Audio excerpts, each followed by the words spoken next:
Los extraterrestres montañeros. Anoche no pude con tu ronquido, estaba que te despertaba con una palmada. No dormimos. Anoche no pude con tu ronquido, una almohada yo te tiraba. Wilson y Y la madre Gabriel. te mentaba. Y el otro. Tú roncas muy feo, pasamos una noche pero roncas, das miedo, despiertas todo el barrio entero. Roncas muy feo, pasamos una noche pero roncas, das miedo. ¡Toca pues!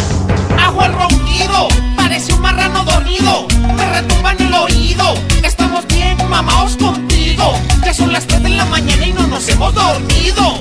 Parece locomotora, concierto gratis nos ganamos hasta ahora.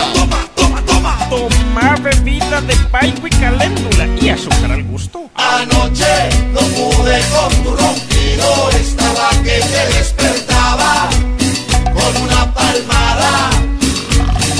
Anoche no pude con tu ronquido, una almohada yo te tiraba y la madre te mentaba. ¿Cómo es que se llama tu mamá? Tú roncas muy feo, pasamos una noche pero roncas, das miedo, despiertas todo el barrio entero. Roncas muy feo, pasamos una noche pero roncas, das miedo.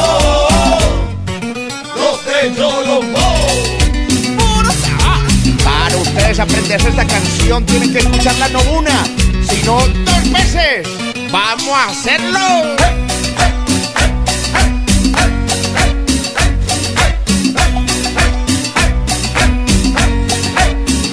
Así cantamos los de Colombo. ¡Los extraterrestres! Tienes un alien